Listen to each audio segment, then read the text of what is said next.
Ben avec un chant comme ça, on peut retourner à la maison, hein? On est prêt à affronter la semaine. Merci à l'équipe. Merci à l'équipe pour un beau service de louange. Ça va bien, Église? Oui, ça va bien. Oui, ça va bien. J'ai pris 2 cafés, ça va bien. Ça va bien. Puis je dis Église parce que, hein, vous savez, tu n'assistes pas à l'Église ce matin, c'est toi l'Église. Tu es l'Église. Que tu te vois comme l'Église, que tu te dis, je ne suis pas assez spirituel, pas assez ci, pas assez ça. Par la grâce de Dieu, tu es quand même, si tu es un enfant de Dieu, tu es l'Église. Et l'Église est rassemblée ce matin, non seulement pour venir assister, mais pour vivre de quoi avec lui, pour expérimenter sa parole, une révélation pour nos vies, à nous personnels, pour tes situations, mais ultimement pour lui donner gloire par nos vies. Amen? Amen. Amen. J'ai un titre à mon message ce matin, je vais dire dans quelques instants après la lecture de la parole. Mais juste en préambule, avant d'entrer dans le sujet, je veux juste adresser une certaine chose par rapport à la vie qu'on peut mener parfois. Tu es ici ce matin, tu es venu, pris un moment dans ta routine, dans ta vie de tous les jours, pour sacrifier un moment dans la présence de Dieu. Peut-être que tu es venu ici par habitude, peut-être que tu es venu ici avec un désir ardent d'entendre une parole spécifique pour ta vie parce que le désert est présent dans ta vie depuis trop longtemps. Peut-être que tu traverses des épreuves en ce moment, la maladie, la disette, peut-être que tu traverses des choses que personne n'est au courant ici en ce moment et tu es ici d'une façon où est-ce que tu te dis, Dieu, parle-moi, j'ai besoin de t'entendre. C'est peut-être pas la première fois que tu viens ici de cette façon et les autres fois où tu es venu, peut-être que tu n'as rien reçu de la part de Dieu pour ce que tu vis. Sache une chose, Dieu te voit. Première chose, on est rassemblés ici en tant que groupe. On n'est peut-être pas au courant de ce que tu vis, mais le même Dieu qui agit dans ma vie va agir dans ta vie aussi. Moi, je l'ai vu agir dans ma vie dans les moments les plus difficiles. Mon épreuve n'a pas disparu, mais Dieu était là avec moi. Et de la même façon, il va être là avec toi aussi. Pour toi, où est-ce que tu dis, la vie va très bien en ce moment? Ça fait des années, coudonc, tu ne payes pas d'impôts, tu fais juste recevoir de l'argent du gouvernement. Tu te lèves à chaque matin, il pleut pour tout le monde. Toi, il fait beau, il fait 30 degrés au mois de février. La vie va très bien. Hein? Si c'est le cas, je peux juste t'assurer, soit que tu fais une psychose ou c'est une courte saison dans ta vie qui va quand même bien. Mais on vit la vie par saison. Il y a des saisons où est-ce que c'est plus facile que d'autres. Il y a des saisons où c'est la joie, c'est la réjouissance. Il y a des saisons où est-ce qu'on pleure, c'est la tristesse. D'autres, le doute, l'inconnu devant nous. Mais peu importe la saison que nous traversons, Dieu est toujours présent et son nom sera toujours élevé. Amen. Je veux t'encourager ce matin. On va lire un passage. Et je n'ai pas beaucoup de passages bibliques dans mon message aujourd'hui. Parfois, j'en ai des très longs. Parfois, j'en ai des plus courts. Parfois, j'en ai plusieurs. Aujourd'hui, j'ai un court passage qu'on va observer ensemble dans une exégèse au travers de mon message. Dans Luc, au chapitre 24, versets 50 à 53. Un chapitre assez intéressant dans la vie de Jésus, quelques instants avant qu'il monte au ciel. On l'a à l'écran ici. Ensuite, Jésus emmène ses disciples près du village de Béthanie. Il lève les mains pour les bénir. Pendant qu'il les bénit, il les quitte et monte auprès de Dieu. Pendant ce temps, les disciples l'adorent. Ensuite, il retourne à Jérusalem très joyeux, comme nous ce matin, très joyeux, amen. Ils passent tout leur temps dans le temple et ils chantent la louange de Dieu. Amen. Le titre du message ce matin est « Une vie bénie ». Une vie bénie.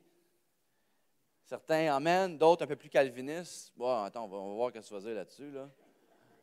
Mais moi, je peux t'assurer que Dieu t'appelle à avoir une vie bénie. Prions ensemble. Seigneur Père, merci pour ces prochains instants. Merci pour ton Esprit Saint qui est ici avec nous, Seigneur Père, le Consolateur. Merci parce que tu nous parles au travers de ta parole. Merci que par la louange, on peut voir ta gloire, Seigneur Dieu. Merci qu'on peut venir à chaque jour, à chaque instant, au pied de ta croix. Merci que tu as toujours le dernier mot sur notre vie lorsqu'on s'abandonne à toi, Seigneur Père. On te remercie, non seulement pour ce que tu as fait dans le passé dans nos vies, ce que tu fais aujourd'hui, mais ce que tu vas faire aussi au travers de cette semaine par la parole qui va être partagée par ton esprit. On te remercie d'avance et l'Église dit Amen. Amen.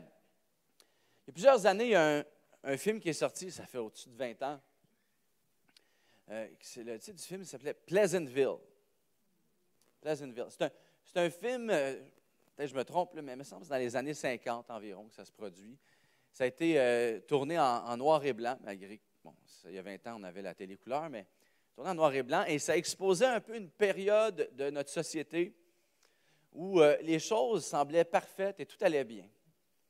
Tu sais, le rêve américain avec les maisons, avec la petite clôture blanche, où le mari travaille 35 heures semaine, faisait 3 000 $ par année. La femme pouvait rester à la maison, il y avait un chalet, un bateau, il allait en Europe 4 fois par année. La vie où est-ce que le mari rentre du travail, « Chérie, je suis à la maison! » Et la femme arrive avec 3 tartes de préparées, un roast beef de fête, un mardi, les enfants qui sont assis à table, qui mangent bien, obéissants. À chaque fois que papa fait une blague, la femme et les enfants. C'est la vie parfaite. La vie parfaite, le rêve américain. Je ne sais pas pour toi, mais il y a des moments dans ma vie où est-ce que je suis découragé, je me dis, je suis supposé de vivre une vie peut-être un peu plus semblable à ça, et je n'ai pas l'impression que ça va se passer. Quand on parle d'une vie bénie en tant que chrétien, puis là, avec un titre comme ça, je parle vraiment un langage de chrétien. Okay? Si tu es nouveau ici aujourd'hui, tu n'es pas familier avec ça, je te l'assure que tu vas comprendre d'ici la fin du message. Mais souvent, quand on parle d'une vie bénie, peu importe ton background théologique ou doctrinal en tant que chrétien, dans notre vie personnelle, dans le secret, il y a certaines choses auxquelles on aspire, qu'on veut, qu'on désire, qui ne se produisent pas et qui parfois semblent être en plus une perfection plutôt que ce que Dieu veut pour nos vies. Il y a quelques semaines, j'ai prêché, je pense que j'avais parlé de ça un peu, mais je me souviens d'avoir vu une image, je me souviens plus où, peut-être c'était ici, où est-ce qu'il y avait une époque au Québec où est-ce qu'à chaque année, le grand-père ou un membre de la famille faisait la bénédiction sur toute la famille. Hein? J'ai fait quelques mariages dans ma vie, étant pasteur, et puis un moment dans la cérémonie où est-ce qu'on fait la bénédiction sur le couple.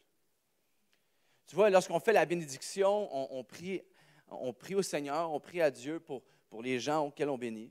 On prie pour sa protection, pour sa faveur. On prie pour la multiplication. Hein? Surtout à l'époque, il fallait en aider des enfants, fait qu'on priait pour la multiplication. On prie aussi inconsciemment pour que Dieu puisse nous transformer au travers de l'épreuve qu'on peut vivre au courant de l'année. Que non seulement est-ce qu'on vient chercher des choses de la part de Dieu, mais que Dieu fait quelque chose en nous. Il y a plusieurs choses qui viennent avec la bénédiction de Dieu. La bénédiction de Dieu aussi, c'est la révélation de sa grâce malgré nos imperfections. Je suis peut-être le seul. La bénédiction de Dieu, c'est sa présence avec nous, peu importe ce qu'on traverse. La bénédiction de Dieu déclare que ce que je suis, imparfait comme je suis, l'épreuve ou le désert par lequel je passe ne me définit pas, c'est ma position en lui qui me définit, peu importe ce que je traverse. Peu importe ce que je fais, j'ai fait ou je ferai. Ça, c'est la bénédiction de Dieu. Donc, pourquoi est-ce qu'on implante la bénédiction de Dieu sur des gens comme ça? Où on faisait ça à l'époque? Parce qu'on sait que ce qui est devant nous, le prochain chapitre devant nous, cette prochaine année, ou pour un nouveau couple marié, cette nouvelle vie qu'ils ont ensemble, ne sera pas nécessairement parfaite. Et comme dans le film que j'ai parlé plus tôt, tout est parfait, l'abondance continuelle, aucune saison de disette. On fait cette prière parce qu'ultimement, on implore la présence de Dieu dans la vie des gens. Et que si Dieu est présent, tout peut se passer. Toute situation peut être renversée pour sa gloire. Et c'est ce que je prie pour nous ce matin, qu'on puisse connaître sa bénédiction pour nos vies. Pas d'une façon égocentrique pour avoir plus, mais pour réellement vivre la vie qui est écrite pour nous dans les parois d'éternité. Je crois, puis ça fait un certain temps, je pense qu'un des premiers messages que j'ai eu l'honneur, la chance de prêcher ici, c'était l'Église 2.0. Je crois que Dieu nous appelle en tant qu'Église, individus rassemblés, de passer à autre chose. Et quand je parle de passer à autre chose, je ne parle pas nécessairement un nouveau style, une nouvelle façon de faire l'Église, malgré que ça évolue constamment. Mais je parle spirituellement, personnellement, dans notre responsabilité de relation avec Dieu. Souvent, on vient devant Dieu, et puis on vient à l'Église, parce que c'est une habitude où on coche une case et on se dit, regarde, ça ne me tentait pas, mais au moins je me suis pointé. C'est quand même bien. Et puis je continue ma vie. Et parfois, pendant un certain temps, on vit sur le pilote automatique spirituellement dans notre relation avec Dieu. Surtout lorsque ça fait longtemps qu'on a vécu des choses avec lui. Surtout quand on a un certain acquis de la connaissance de la parole de Dieu. C'est comme si ça devient une connaissance plutôt qu'une expérience qu'on a avec lui. Une connaissance d'information plutôt qu'une révélation. Je ne sais pas dans quelle saison que tu es, mais si tu es dans cette saison-là, je crois que Dieu t'appelle, moi aussi, Dieu m'appelle à passer à un nouveau chapitre. Parce qu'on va voir la nouvelle génération d'adolescents qui viennent de monter et d'enfants connaître Dieu, qu'on va pouvoir laisser un héritage à nos enfants, à nos adolescents, pour qu'ils puissent vivre des choses encore plus grandes que ce que nous avons vécu en tant que chrétiens. Que l'Église qu'on connaît aujourd'hui ne sera pas l'Église de demain, parce que l'Église de demain, je crois, pour encore plus d'âmes qui viennent à lui. Ça, c'est la bénédiction que je prie sur nous en tant qu'individus ce matin, en tant qu'Église. Et je crois que Dieu nous appelle à entrer là-dedans. Maintenant, est-ce qu'on va prendre le pas de le faire? On va découvrir ensemble. On retourne dans le passage, au verset 50, au début du passage. Ça dit, ensuite, Jésus emmène ses disciples près du village de Béthanie. Quelque temps avant ce passage, Jésus annonce aux disciples qu'ils retournent vers le Père. Il va monter au ciel. Vous avez déjà vu sûrement ces fresques ou ces pensifs. Vous êtes déjà allé à l'oratoire Saint-Joseph. Il y en a un peu partout. Tu vois Jésus qui lève dans les airs, qui vole dans un certain sens, il s'en va vers le ciel. Et là, on est au moment où est-ce que Jésus retourne vers le Père, retourne au ciel. Il y a eu des choses incroyables qui se sont produites sur terre avec lui et ses disciples pendant son temps ici. Mais maintenant, c'est un nouveau chapitre. Jésus les laisse avec une bénédiction. Il s'apprête à quitter. Il veut les bénir à un certain endroit spécifique. Jésus les amène à un certain endroit spécifique, mais ce n'est peut-être pas le meilleur endroit. Jésus amène ses disciples à Béthanie. Béthanie, qui est connue sous le nom de maison de la tristesse. Un peu comme si ce matin, le titre de mon message n'était pas une vie bénie, mais ce serait une vie de tristesse, une vie de malédiction. Je pense qu'il y aurait moins de monde la semaine prochaine si on faisait ça. On aurait difficulté à payer les comptes. Hein? Mais Jésus, c'est ce qu'il fait un peu dans un sens. Il les amène à la maison de la tristesse à Béthanie.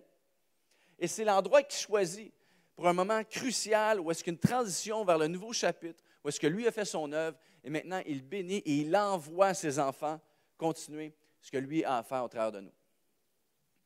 Quand on voit un moment comme ça, où est-ce que Jésus quitte vers le Père, on s'attend à ce qu'il fasse son ascension dans un endroit peut-être un peu plus beau. Un endroit nouveau qui va être défini que par ça, mais Jésus décide de les amener à la maison de la tristesse pour débuter ce nouveau chapitre. Maintenant, imagine ce qui se produit dans la tête des disciples, parce que la dernière fois que les disciples étaient à cet endroit-là, c'était quelques instants, ou pas trop longtemps avant que Jésus soit crucifié. Peut-être une des soirées de prière les plus importantes de l'histoire. Et les disciples, au lieu d'être les plus spirituels, étaient ceux qui étaient assis derrière, endormis pendant la prière. Et Jésus revient sur la scène, lui qui priait ardemment, revient, il s'attend à ce que les disciples soient là en train de prier pour lui, tout le monde ronfle, tout le monde dort. C'est l'endroit où est-ce que les disciples ont manqué leur shot. Puis c'est là que Jésus veut les amener pour dire « Hey, je fais confiance les gars, je remets ça entre vos mains, je vous bénis, ciao! » Il les ramène à l'endroit où est-ce que les gars ont manqué le but complètement. Mais Jésus veut passer un point ici. Jésus veut faire un point ici. Que si tu veux la bénédiction, si tu veux passer à la prochaine chose que lui veut faire en toi et que lui a pour toi, tu dois affronter Béthanie. Tu dois affronter la réalité. Et c'est mon premier point ce matin, affronte. Mais on ne veut pas affronter la réalité. On vit dans un monde où est-ce qu'on préfère engourdir par la médication. On préfère se divertir, se distraire de la réalité, balayer sous le tapis. On préfère blâmer. On préfère juste pas y penser. Mais si on veut vivre la bénédiction dans nos vies, on doit affronter la réalité. On doit affronter notre Béthanie. Béthanie, c'est l'endroit où est-ce que le masque tombe. Où est-ce que c'est peut-être pas comme le dimanche matin ici, mais peut-être plus ton lundi soir seul chez toi, avec les gens qui te connaissent vraiment. Et que tu te dis à toi-même, je ne suis peut-être pas où je veux être dans la vie, mais je le sais que c'est peut-être dû à des mauvaises décisions que j'ai prises dans le passé. Ah, je ne suis peut-être pas à l'endroit où est-ce que je veux financièrement en ce moment, mais j'ai passé ma vie de sauter d'emploi en emploi et c'était toujours de la faute de mon patron, ce n'était pas nécessairement de la mienne. Ouais, c'était peut-être de ma faute. Béthanie, c'est l'endroit où est-ce que tu viens devant la réalité et tu acceptes le fait que ta relation en ce moment avec ton conjoint ou ta conjointe ou un ami ou des anciens amis n'existe plus, peut-être parce que tu n'as pas fait face à la réalité de certaines choses non adressées dans la relation. Pour certains, les plus jeunes, je ne suis pas où est-ce que je suis dans ma vie, j'aurais préféré être ici ou ça, mais c'est l'endroit où je me dis, je n'ai peut-être pas assez persévéré à l'école. L'endroit où j'ai cru avoir la foi toute ma vie. Mais là, je suis dans une saison de doute par rapport à ma foi. Béthanie, c'est l'endroit où tu te dis les vraies choses, où est-ce que tu affrontes la réalité. Parce que si je ne le fais pas, si je n'affronte pas mes manquements, mon péché, mon passé, je vais toujours justifier au lieu de laisser la justice entre ses mains, entre les mains de celui qui a payé le prix de l'ultime justice. Puis je ne pourrais jamais apprendre à vivre, à recevoir le plein potentiel de ce que Dieu a pour moi. La vraie bénédiction que lui a pour moi, pour mon mariage, pour ma carrière, pour ma vie, pour ma famille, pour mon appel dans ce monde. Si je n'apprends pas à faire face à la réalité, je vais vivre ma vie bloquée si proche de ce qu'elle pourrait être. Quand même un enfant de Dieu, quand même avoir accès à certaines bénédictions dans ma vie, à une transformation intérieure, mais si proche, mais si loin en même temps de la vie que Dieu a réellement pour moi. Pas celle que moi je veux, mais que lui a pour moi. Tu vois, Dieu nous attend tous à notre Béthanie personnelle. Tu vois, parfois on a l'impression que Dieu nous a laissé tomber, parfois on a l'impression que Dieu s'est distancé, que Dieu ne nous parle plus.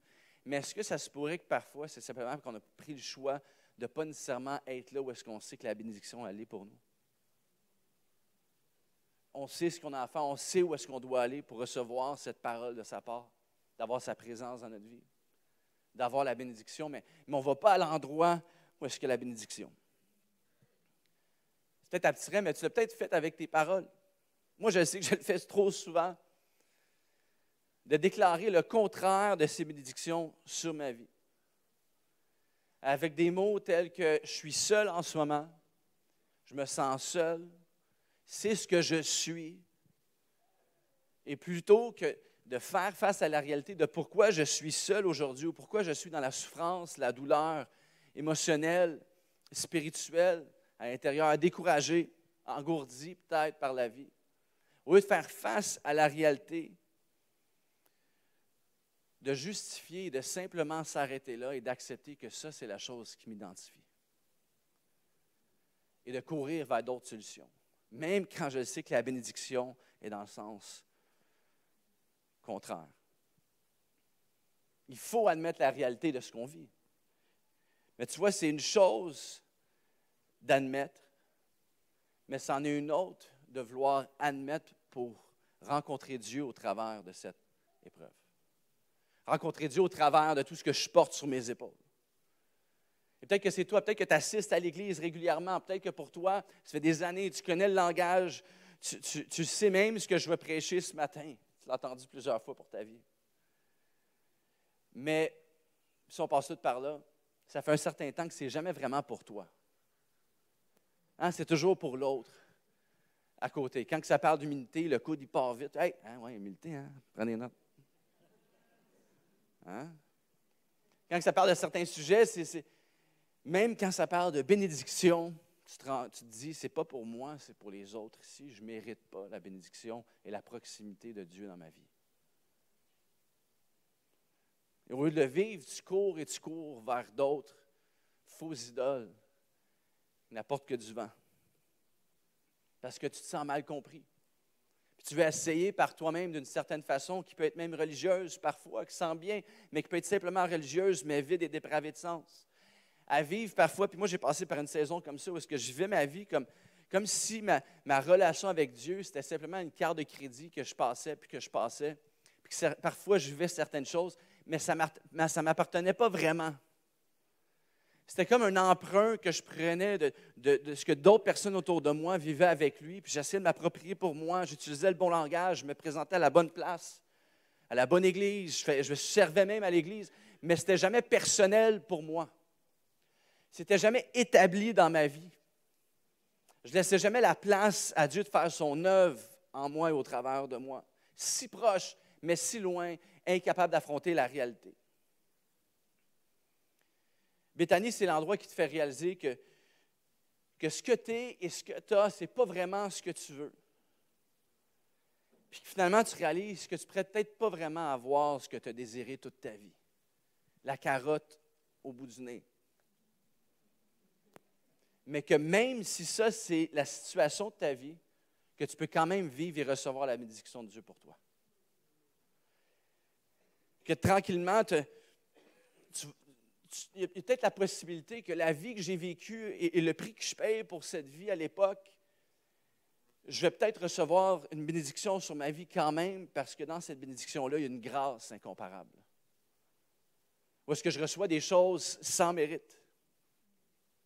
C'est une révélation fraîche qui agit dans la vie des gens, où est-ce que tu te dis, coudonc, il y a de l'air. Moi, si j'étais à sa place, je serais misérable. Mais il y a toujours un sourire sur le visage. Coudonc, si j'étais à sa place, à elle, serais-tu à bout d'être célibataire? Mais coudonc, elle a toujours les mains dans les airs le dimanche, et elle célèbre le nom de Jésus. C'est la bénédiction qui rend ceux qui sont les plus douteux même dans la vie, soudainement les plus confiants quand ça vient à savoir ce que Dieu veut faire. La bénédiction, c'est ce qui rend les gens les plus négatifs aux gens les plus encourageants, malgré qu'ils sont encore négatifs parfois. La bénédiction que Dieu a pour toi, pour nous, c'est ce qui rend les gens les plus blessés, dans tous les sens, les gens les plus joyeux et qui ont une joie qui se transmet partout où ils vont, contagieuse. Tu vois, Béthanie te permet d'avoir la réalité de ce qu'on dit souvent, une phrase qui dit « la vérité qui te rend libre ». Je ne sais pas si tu as déjà eu des relations où est-ce que c'était des relations, tu te dis, genre, cette personne-là va être dans ma vie toute ma vie. J'ai passé les pires moments et les meilleurs moments avec cette personne-là. Tu as des gens dans ta vie qui c'est des amis, mais c'est un peu plus superficiel.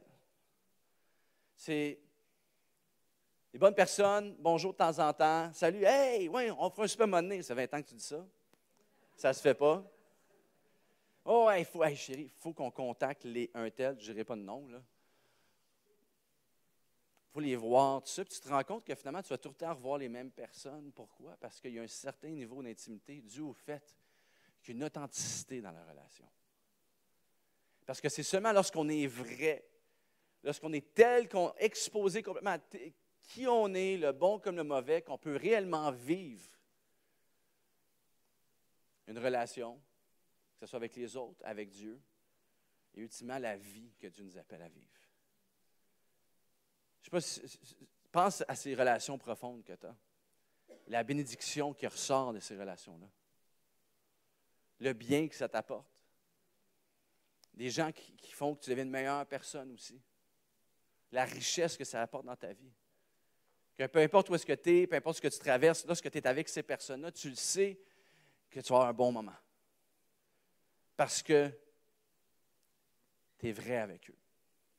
Une relation qui est placée à Béthanie où je fais face à la réalité.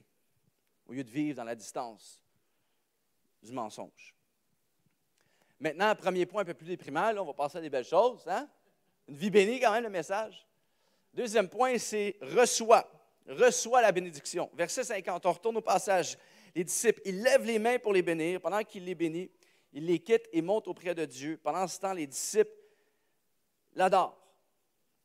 C'est incroyable de savoir, et moi je l'ai expérimenté dans ma vie, de savoir que Dieu peut dire seulement une parole ou avoir un passage dans la Bible, un verset, un mot, que soudainement c'est personnel pour toi et dans un instant, avec un mot que peut-être tu as déjà entendu auparavant ou qui a été dit de la part de Dieu pour toi, mais ce moment-là, un mot change complètement la direction de ta vie.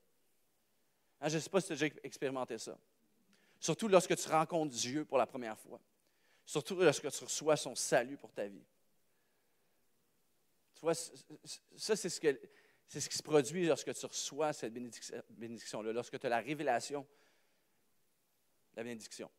Pendant que Jésus les quitte, pendant que Jésus monte vers le ciel, on voit, ça dit, les disciples lèvent les mains et l'adorent. Ils reçoivent la bénédiction en même temps. Pendant que Jésus les quitte. Premièrement, Jésus est en train de les quitter, les gars s'élèvent. Fait que tu dis, OK, peut-être que la relation n'était peut-être pas si bonne. Ils sont comme, OK, hein, on l'aime Jésus, mais c'était un peu comme un coach spirituel. Là, il nous a drivé, c'est le fun qu'ils sont à la maison, là, on va avoir un petit break. Non, mais je crois que les disciples étaient quand même assez tristes de voir Jésus quitter. Mais les disciples lèvent les mains, l'adorent, célèbrent avant même de recevoir la bénédiction. Hein, moi, 99,99999% du temps, je célèbre comme ça et je suis joyeux seulement quand j'ai enfin vu le miracle dans ma vie. Hein? Ah, wow! Hey, j'avais oublié, c'est vrai, Dieu il est bon. Hey, regarde, on a passé au travers, enfin, gloire à Dieu. Mais eux, avant même de recevoir ça, sont là en train de l'adorer et de célébrer. Pendant que Jésus les quitte. Et c'est particulier parce que Jésus les amène à un endroit qui leur rappelle leur défaillance.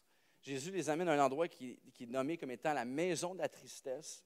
Et tu te dis, bon, peut-être que pendant la bénédiction de Jésus, peut-être pendant que Jésus monte au ciel, tout ça va changer, mais Béthanie reste quand même là.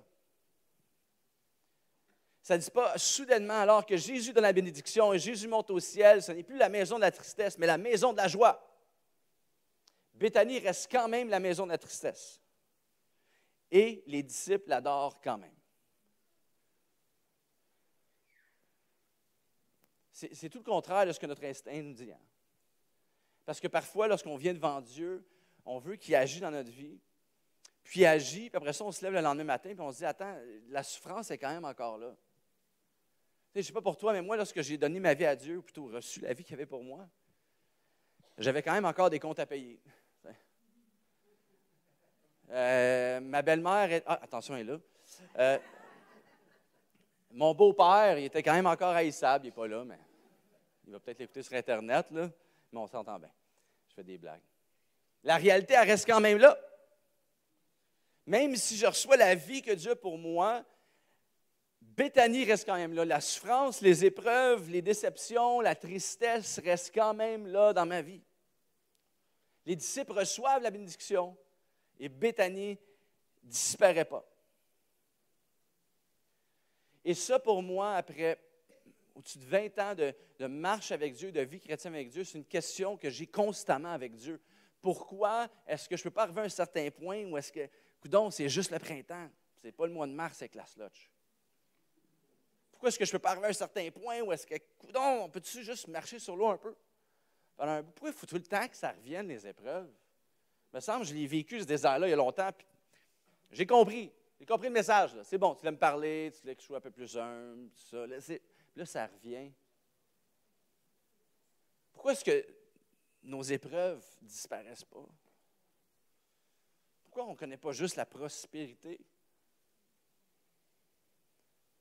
Tu vois, la bénédiction de Dieu dans ta vie n'a aucun rapport avec l'abstraction ou la disparition de tes épreuves.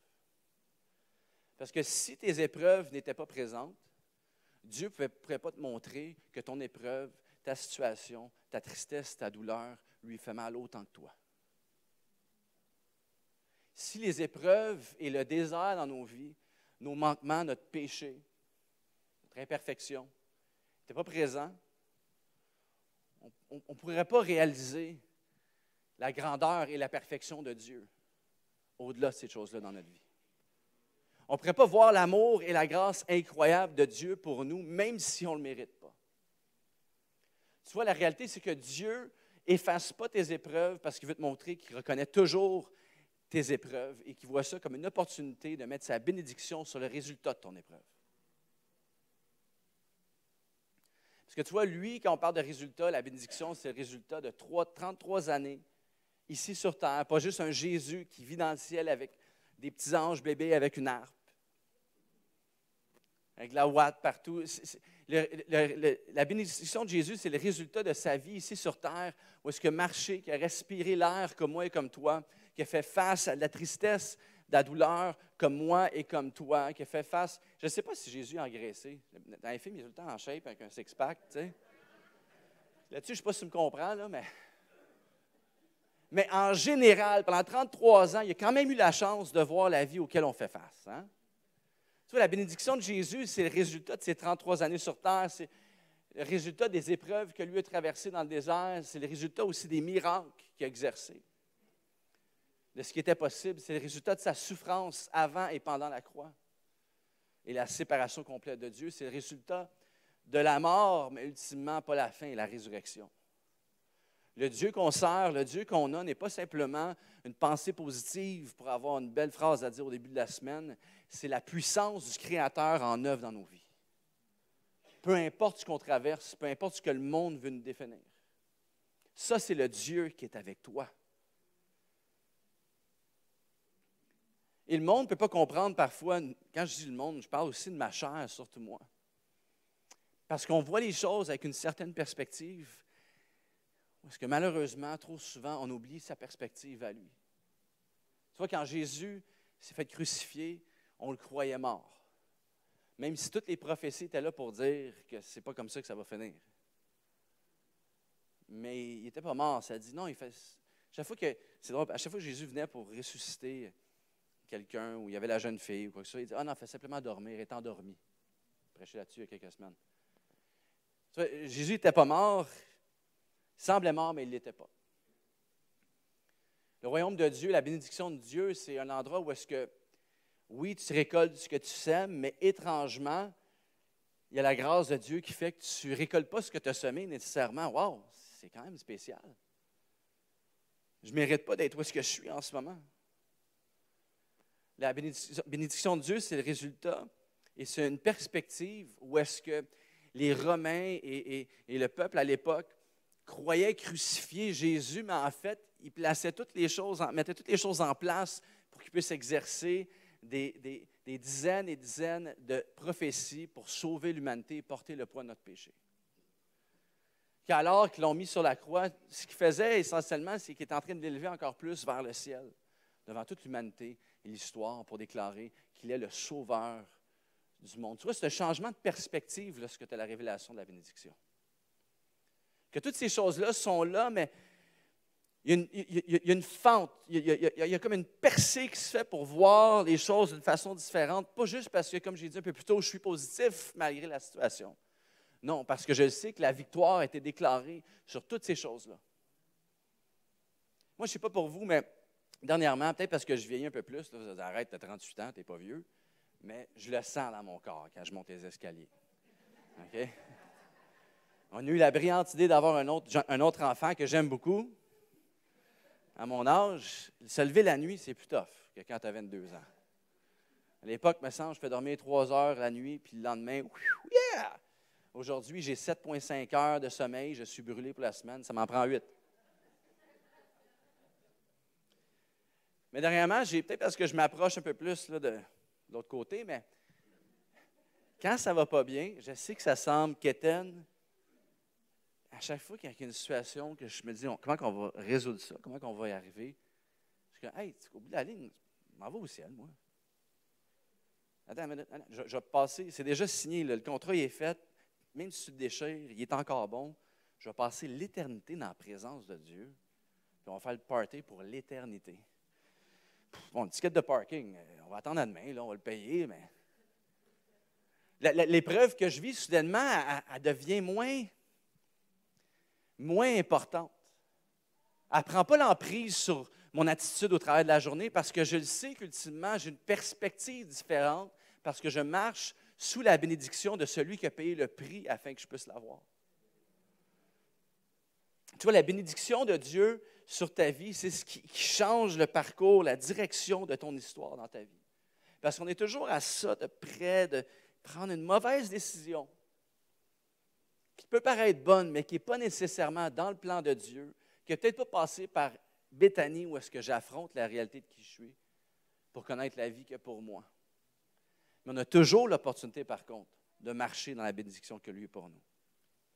C'est pour ça que lorsqu'on vient ici à l'Église, puis pour toi qui es peut-être nouveau ou pour toi qui es peut-être un peu plus introverti, tu te dis, coudonc, tout le temps, il y a les mêmes qui sont un peu plus pendant la louange, là, wouh, ça tape des mains, ça lève les mains dans les airs, amen. Ça a des paroles, ça prie à haute voix. Tu te dis, coudonc, c'est-tu moi? Je suis assez? Je suis pas assez? C'est correct, vis ta spiritualité comme tu dois le vivre avec ta personnalité. Mais tu vois, pour moi, quand j'étais plus jeune, je jugeais un peu ces gens-là. Je me disais, bon, il fait son show. Je suis sûr que chez lui, il parle à haute voix, mais ce n'est pas ces choses-là qu'il dit. Je me mettais à juger, simplement parce que moi, je ne le vivais pas pour moi. Tu sais. Puis après ça, j'ai eu assez d'expérience dans la vie pour réaliser que ce n'est pas toujours rose, puis tu traverses certaines épreuves. Puis j'ai réalisé que dans ces épreuves-là, bien, ça a duré assez longtemps, mais Dieu il était là. Que soudainement, la paix qui surpasse toute intelligence, comme qui est écrit dans la Bible, ce n'était pas juste des fables, c'est vrai. Qu'en fait, tu sais quoi, quand je viens dimanche, j'ai peut-être une raison de célébrer. Qu'elle ou lui, il y a peut-être une raison pourquoi il tape et il chante fort comme ça. Il y a peut-être une raison qu'on a d'être ici pour célébrer. Ce n'est pas pour rien qu'on appelle ça, certaines églises appellent ça le culte du dimanche matin. En anglais, ça sonne un peu sectaire, le culte. En anglais, occult. D'autres appellent ça la célébration. J'aime bien la célébration.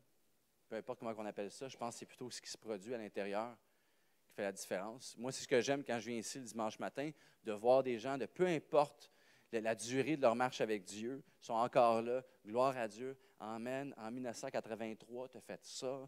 Hier, tu as fait ça parce que Dieu agit encore. Puis, je n'ai pas honte, je n'ai pas peur de célébrer le nom de Jésus ce matin. Amen. Amen. Je ne sais pas si tu as déjà vu, plusieurs années, il y avait une émission de télé qui s'appelait « Qui perd, gagne ». Contradictoire. Hein?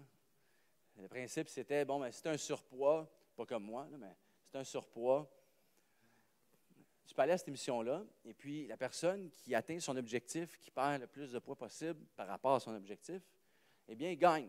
Tu gagnes un prix. Et au début, j'étais sérieux. J'étais assis sur mon divan en train de manger des chips, puis j'ai jugé. Pas grand mérite là-dedans. Tu sais. Qui perd, gagne. Ouais, pour gagner, il faut perdre. Pas d'effort à faire. Après ça, j'ai compris un peu plus lorsque j'étais un peu plus vieux, puis que tu te dis, on va manger une poutine ce mois-ci, puis ça te prend 6 mois de t'en débarrasser. Tu te dis, ils ont du mérite quand même.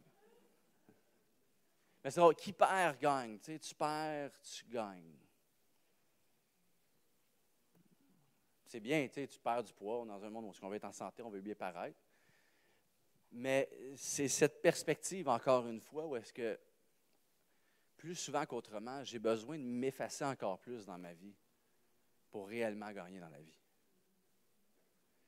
Si je veux réellement marcher dans la bénédiction et la vie que Dieu a pour moi, il faut que je m'efface un peu plus et que je lui laisse plus de place. Ça, c'est dans ma faiblesse que lui manifeste sa puissance. C'est dans mes manquements que Dieu se démontre. C'est dans l'épreuve la plus grande de ma vie que Dieu va avoir la provision la plus grande pour toi. Hein? Plus grand le désespoir, plus grand l'espoir en lui. Hein? Plus grand le péché dans ma vie, encore plus grande sa grâce pour moi. Donc, il est le Dieu qui te permet d'affronter ta réalité, d'affronter Béthanie. Je vais bientôt terminer, je vais inviter l'équipe à monter. Si on peut chanter le chant, puis là, j'ai pratiqué le titre parce que c'est un nouveau chant, je ne l'ai pas scrappé. Le chant de la fondation, là, ma seule. OK. Ouais, j'avais peur de dire fissure 640, fondation. Pas en bloc de ciment. Une bonne fondation, là, ma seule vraie fondation. Si on peut s'apprêter à chanter ça, si c'est correct avec vous, merci. Je ne chanterai pas, hein. Je vais chanter, mais pas avec le micro, ça va être tout. Donc, Dieu nous permet d'affronter notre Béthanie, la réalité. Dieu nous permet de recevoir la bénédiction. Et en fait, après, bien, c'est bien recevoir, mais est-ce qu'on peut la vivre? Donc, troisième point et dernier point, vis la bénédiction. Parce que tu sais quoi, souvent on se dit, j'ai pas de bénédiction pour moi. C'est quoi cette fameuse bénédiction? C'est abstrait, c'est large, c'est très large. Je t'invite à étudier tout ce que Dieu veut faire au travers de ça dans ta vie. Mais Dieu nous appelle à simplement la vivre à un certain point. Tu vois, c'est bien de connaître la parole de Dieu, mais c'est peut-être bon de commencer à en vivre un petit peu. Hein? Moi, j'ai passé longtemps dans ma vie à me vanter puis à étudier la parole de Dieu. C'est bien de connaître la parole de Dieu. Puis quand je me suis marié, je me suis rendu assez compte, je ne la mettais peut-être pas trop en pratique. Parce qu'un mariage, c'est comme un miroir, hein? Là, tu te regardes, ouais, il faudrait peut-être que je commence à mettre ça en œuvre. T'sais. Mais c'est la même chose pour la bénédiction, les bonnes choses que Dieu a pour nous. Donc, vis la bénédiction. Verset 52, deuxième partie de verset 52. Ensuite, ils retournent à Jérusalem très joyeux. Ils passent tout leur temps dans le temple et ils chantent la louange de Dieu. Donc, on a barré les portes, on a passé toute la semaine dans l'église, on va chanter des louanges à Dieu. Ça, c'est une vie parfaite, bénie avec Dieu. Je fais des blagues. Tu vois, l'ascension de Jésus, ce n'est pas simplement un événement mystique spécial pour faire des belles peintures dans les églises. L'ascension de Jésus, c'est la déclaration d'une bénédiction où est-ce que tu réalises que cette bénédiction te donne une perspective complètement différente sur la vie. Une perspective du royaume de Dieu et non seulement cette réalité que tu affrontes. C'est une bénédiction qui vient rencontrer ta réalité ici sur terre. Ça ne veut pas dire, comme je disais plus tantôt, que tu ne passeras pas des moments difficiles dans la vie. Ça ne veut pas dire que tout va être parfait et beau, mais ça veut dire que je peux le voir avec une perspective différente, sa perspective à lui. Alors que mon identité, non pas positionnée dans mon épreuve, dans mon péché, mon identité positionnée dans les lieux célestes avec une perspective complètement différente, avec une adoration envers celui qui me bénit au-delà de l'épreuve, même si l'épreuve est là, avec une adoration complètement différente, avec une joie qui surpasse la tristesse de mon passé qui ne semble pas partir, mais que Dieu veut se révéler là-dedans, avec une joie qui surpasse mon présent, avec une joie qui surpasse ce qui s'en vient devant moi. Une chose que les disciples ont peut-être oubliée, c'est que, et je termine avec ça, Béthanie n'était pas simplement la maison de la tristesse. Tu vois, Béthanie, c'est aussi l'endroit où Jésus a ressuscité Lazare d'entre les morts. C'est intéressant parce que quand on passe au travers de l'épreuve, même si on a passé une il y a 6 mois, on oublie que Dieu était avec nous et que Dieu nous en a sortis. Hein? Ça arrive à chaque fois. Puis pourtant, la prochaine d'après, il est encore là quand même. Ça ne l'arrête pas. C'est comme si on oublie, mais pourtant, ce que Dieu fait, il l'accomplit. Ce que Dieu a fait dans ta vie, tantôt je faisais des blagues en 1983, peut-être que Dieu a fait de quoi d'incroyable dans le passé. Mais Dieu veut faire encore quelque chose aujourd'hui dans ta vie. Toi, ton témoignage, ce n'est pas juste sur le passé, ton témoignage, c'est pour le présent aussi. Et ce que Dieu a fait dans le passé est encore présent là, dans ta vie.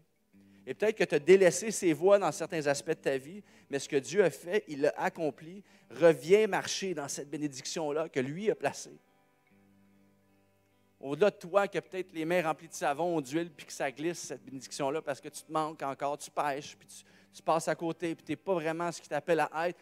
Ça ne change pas le fait que ce que Dieu a fait, il l'a accompli, il l'a installé dans ta vie. Tu peux marcher dans la bénédiction. Tu vois, Béthanie, c'est peut-être l'endroit de la tristesse. Pour certains, tu es ici, puis tantôt, tu réfléchis à la vie que tu as en ce moment, à la vie que tu avais avant, puis ça remonte des choses. Tu dis, je suis tellement indigne en ce moment. C'est peut-être même l'endroit de la mort parce que tu vis la maladie et le seul issue, c'est la mort. Tu as connu la mort dans ta famille dernièrement. La mort, le deuil règne dans ta vie. C'est peut-être cet endroit-là où est-ce que tu es. Puis tu dois vivre ces choses-là. C'est correct, tu dois faire face à la réalité. Mais tu vois, Béthanie, ultimement, ce n'est pas juste la maison de la tristesse. Pour Dieu, c'est l'endroit de la résurrection et la vie. Pour connaître la résurrection et la vie, je dois connaître la mort.